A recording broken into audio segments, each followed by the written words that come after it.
పాపం ఆ పేరే మర్చిపోయాను, ఉదిత్ రాజ్ జై భారత్ నేషనల్ పార్టీ ఉదిత్ రాజ్, ఆయన బీజేపీ ఎంపీ ఆర్ఎస్ఎస్, ఆయన పార్టీలో వెళ్ళి మన జేడీ లక్ష్మణ్ తమ్ముడు చేరాడు. వద్దు తమ్ముడు, నీకు నీతి నిజాయితీ ఉందనే నేను ఆశించా, వచ్చేసాయి, ఆ పార్టీ నీకెందుకు, ఓట్లు చేల్చకండి, ఆయన ఎక్కడ నిలబడినా మనం గెలిపిద్దాం అని నేను అన్నాను. ఆయన ఎంపీగా నన్ను ఇక్కడ గెలిపిస్తానని జేడీ గారు అన్నారు. మా మధ్య గొడవలు లేవు. కానీ ఈ ఆర్ఎస్ఎస్ పార్టీలు మనకొద్దు, మోదీ మనకొద్దు. శుక్రవారం వస్తాడు, స్టీల్ ప్లాంట్ అమ్మను అంటాడు. ఎలక్షన్ అయిన తర్వాత ఇప్పటికే అమ్మేశారు 33,000 ఎకరాలు, మిగిలింది సగమే, 15-16,000 ఎకరాలే ఉన్నాయి. అదానికి అమ్మిలేదు. ఎయిర్పోర్టు గన్నవరం పోర్టు అమ్మేశారా లేదా? అనుమానమా? మీడియా మిత్రులారా, తెలుసా మీకు? అన్నీ అమ్మేశారు. మరలా ఈ మధ్యన 2,000 ఎకరాలు. కనుక మీకు దేశం పట్ల ప్రేమ ఉంటే, దేశం శాంతిగా ఉండాలి అంటే, గొడవలు అవ్వకూడదు అంటే, హిందువులు మహమ్మదీయులు క్రైస్తవులు కలిసిమెలిసి ఉండాలి అంటే ప్రజాశాంతి పార్టీని కోరుకోండి. లేదు, బ్లడ్ షెడ్, దేశం బ్లడ్ షెడ్ అయిపోద్ది. వినండి, నా ప్రాణం పోయినా పర్వాలా, నా ప్రవచనాలు మాత్రం చూపించుకోండి మీడియా మిత్రులు. అప్పుడు చూడండి, నా ప్రాణం పోయిన తర్వాత చూపించండి, నేను బ్రతికుంటుండగా చూపించండి. నేను తప్ప మీడియా ఓనర్స్ రిపోర్టర్స్ అందరికీ తెలుసు, మోదీని, అదానీని, ఈ గుజరాతీల్ని, ఈ జై శ్రీరామ్ రాడికల్స్ని, దళితుల్ని చంపుతున్న వారిని ఢీ కొనేవారు లేరు. ఎందుకంటే నేను శాంతిని కోరేవాడిని. రాముడు కరోనా ప్రియుడు అన్నాడు కత్తి మహేష్, ఖండించాను హైదరాబాదులో, తెలంగాణలో. వద్దు, నువ్వు ఇతర దేవతలను దూషించొద్దు ఎవరిని. మరి లక్షల మంది క్రైస్తవ పాస్టర్లు, క్రిస్టియన్స్ని, ముస్లింల్ని దేశం అంతా చంపేస్తున్నారు. మోదీ ఖండించాడా? చంద్రబాబు నాయుడు ఖండించాడా? పవన్ కళ్యాణ్ ఖండించాడా? నాతో లేనివాడు నాకు విరోధి అన్నాడు ప్రభు. శాంతి శాంతి శాంతి, ప్రజాశాంతి పార్టీని కోరుకోండి. టైం లేదు. ఎమ్మెల్యే అభ్యర్థులందరూ 7569441275 ప్రతి నియోజకవర్గంలో 10-20 మంది ఒకటైపోండి, మంచి క్యాండిడేట్ని పెట్టండి, గెలిపించండి. నిన్నే Osmania university professor Peddapalli MP seat నాకు ఇమ్మని లెటర్ పంపించారు. రాత్రి మాట్లాడా.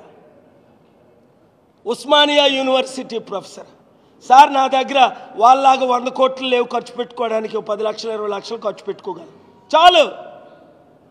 యూత్ అంతా, నిరుద్యోగులందరూ ఓటేసేస్తారు. Each one reach 100. ప్రతి ఒక్కరు, వింటున్న ప్రతి ఒక్కరు 100 మందికి చెప్పండి.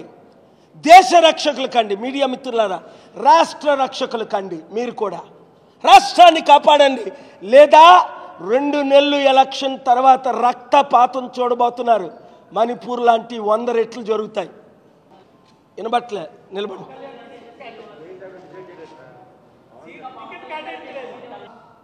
పవన్ కళ్యాణ్కి టికెట్ లేదనా? ఆయనకు ఒకటే కోరిక, లైఫ్లో ఎమ్మెల్యే అవ్వాలని, ముఖ్యమంత్రి అవ్వాలని లేదు. ఒంటరిగా పోటీ చేస్తే ఎమ్మెల్యే అవ్వడు. 2 సార్లు పోటీ చేశాడు, 2 ప్లేసుల్లో, గాజువాకలో చేశాడు, అలా అన్నయ్య పాలకొల్లో చేశాడు, ఓడిపోయారు. సో ఇంకేదో బెచ్చం ఎత్తుకొని ఎక్కడో టీడీపీ ఓట్లతో అవుదామని ఆయన కోరిక. ఎందుకో నాకు అర్థం అవట్లే. ఎక్కడ నిలబడమంటే అక్కడ నిలబడతాడు ఆయన.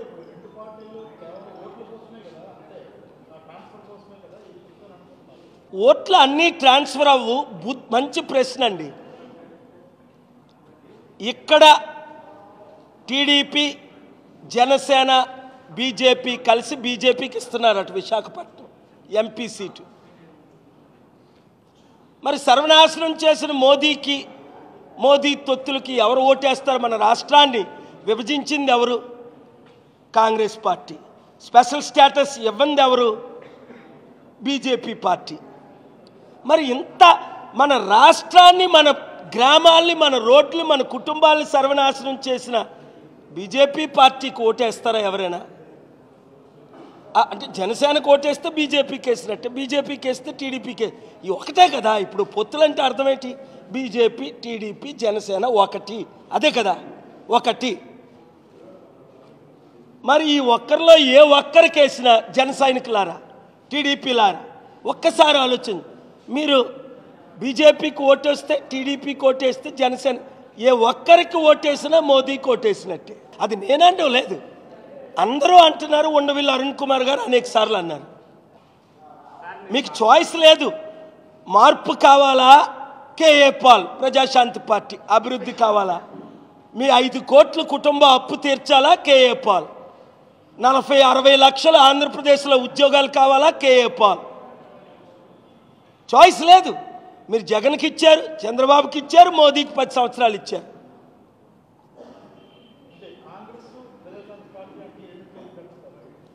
ఆంధ్రప్రదేశ్లో ప్రజాశాంతి పార్టీ, కాంగ్రెస్ లేదు. అదే మీరు చూడండి, కర్ణాటకలో నేను ఎందుకు మద్దతు ఇచ్చాను? మా 62 క్యాండిడేట్లు పెట్టుకుంటా. కాంగ్రెస్ స్ట్రాంగ్గా ఉంది, ఒప్పుకోవాలి. కాంగ్రెస్కి మేము మద్దతు ఇచ్చాం, క్యాంపెయిన్ చేసాం కర్ణాటకలో. సో సెక్యులర్గా కర్ణాటకలో కాంగ్రెస్కి, తెలంగాణలో రేవంత్ రెడ్డికి సపోర్ట్. ఇక్కడ కాంగ్రెస్ లేదు కదా. ఓన్లీ విశాఖపట్నం ఎంపీగా పోటీ చేస్తున్నాను. ఒకవేళ నిర్ణయం మారితే తర్వాత మీకు చెప్తాను. టీడీపీ, జనసేన, వైసీపీ లిస్టులన్నీ కంప్లీట్ అయిన తర్వాత మా లిస్టులు స్టార్ట్ అవుతాయి. మంచి క్యాండిడేట్లు వచ్చిన దాన్ని బట్టి నిర్ణయిస్తాం. 175 చేయాలనే కోరిక, కనీసం 100 సీట్లు ప్రజాశాంతి పార్టీని మీరు గెలిపించాలని నా కోరిక. నేను కాదు కదా ఓట్లేసేది. మనకిప్పుడు లిస్టులో దాదాపు 3000 మంది ఉన్నారు. ఎమ్మెల్యే అవుదామన్న డాక్టర్లు, ప్రొఫెసర్లు, ఐఏఎస్, ఈ స్టూడెంట్ లీడర్సు, జనసేనలో టికెట్ రాని వాళ్ళు ఒక 15 మంది ఉంటారు ఇప్పటికైతే లిస్టులో. కానీ వారి పేర్లు, ఇప్పుడు గద్దరన్న పేరు బయట పెట్టాను. గద్దరానికి నరకం ఇచ్చారు, అక్కడ కేసులు పెట్టారు, మునుగోడులో పోటీ చేయకుండా చేశారు. ఇప్పుడు మేము కేర్ఫుల్గా ఏపీ హైకోర్టులో బుధవారం నాది పెద్ద కేసు ఉంది. స్టీల్ ప్లాంట్ని అమ్మకుండా ఉండడానికి శుక్రవారం వెళ్ళి ఆర్గ్యూ చేసి మరలా దాన్ని లిస్ట్ చేయించాను. చీఫ్ జస్టిస్ ముందు ఆర్గ్యూ చేసి స్టీల్ ప్లాంట్ని అమ్మకుండా ఆపే సత్తా నా ఒక్కడికే ఉంది. So chief justice of Andhra Pradesh దాన్ని ఒప్పుకున్నారు. నా మ్యాటర్ మరలా లిస్ట్ చేయించారు. ఈ బుధవారమే దాన్ని నేనే ఆర్గ్యూ చేస్తున్నాను. Thank you very much. Modi తొత్తులతో యుద్ధం, ప్రజాశాంతి పార్టీ సిద్ధం. ఆయన సిద్ధం అంటున్నారు, జగన్మోహన్ రెడ్డి. మేము సిద్ధమా ఇంకేదో అన్నారు. టీడీపీలో ఏమన్నారు? మేము సంసిద్ధం. అంటే ఇప్పటికొచ్చి 6 లక్షల కోట్లు దోచుకున్నాం. క్యాపిటల్ సిటీ 33,000 ఎకరాలు, ఎకరం 20 కోట్లు ఇప్పుడు దాని విలువ. మా బినామీలో 6,60,000 కోట్లు దోచుకున్నాం. మేము సంసిద్ధమే మిగిలిన దోచుకోవడానికి. పవన్ కళ్యాణ్ ఏమో ఎలాగా నేను గెలను, ఎలాగా నేను సీఎం అవను. ఆయన గెలిచినా 1 సీటు ఏం జరుగుతుంది? 2-3 సీట్లు గెలిచినా సీఎం అవుతాడా? ఆ కోరిక ఎలాగా పోయింది, దానికి వదిలేసుకున్నాడు. ఏ పార్టీలో మర్జీ చేస్తే అన్నయ్యకి రాజ్యసభ ఇచ్చి మంత్రి చేయడానికో ఆ పార్టీలో బీజేపీయా, టీడీపీయా ఎలక్షన్ తర్వాత మర్జీ చేయడానికి ఆయన కూడా సంసిద్ధం అయిపోయాడు. ఈ మోదీ తొత్తులతో యుద్ధం చేయడానికి ప్రజాశాంతి పార్టీ సిద్ధం. ఆత్మీయ యుద్ధం, రక్షించడానికి యుద్ధం, కాపాడడానికి యుద్ధం, 150 కోట్లు రక్షించడానికి యుద్ధం, హిందువుల పట్ల, మహమ్మదీయుల పట్ల, క్రైస్తవుల పట్ల సమానత చూపించడానికి, అందరూ మాకు ఒకటే అన్న స్లోగన్తో మేము సిద్ధం. మీరు సిద్ధమా? రిపోర్టర్స్ అందరూ సిద్ధమే. మీడియా ఎప్పుడు కవరేజ్ ఇస్తుందో సిద్ధమే. ఇంకా కవరేజ్ 10 రెట్లు పెంచాలి. ఆ శర్మిల కూర్చుంటే మీరు లైవ్లు ఇస్తారు, నిలబడితే లైవ్లు ఇస్తారు, తుమ్మితే లైవ్లు ఇస్తారు. ఉండండి, మీకేం తెలుసు? దేశాన్ని రక్షించడానికి వచ్చిన అన్నాను కదా తెలంగాణలో. ఏమన్నాను? శర్మిల పార్టీ ఉండదు, 1 సీట్ నిలబడదు అన్నాను. 3 సంవత్సరాలు లైవ్లు ఇచ్చారు. మరి 8,000 కోట్లు ఇచ్చింది ఆవిడ ఒక్క సీట్ నిలబెట్టలే. నేను నిలబెట్టానా లేదా? అది కేఏ పాల్ సత్తా తెలుసుకోండి. ఇంకా 2-3 ఛానళ్ళు లైవ్లు ఇవ్వని వాళ్ళు ఈ రోజు నుంచి రోజుకో 2 గంటలైనా మా లైవ్లు ఇవ్వండి.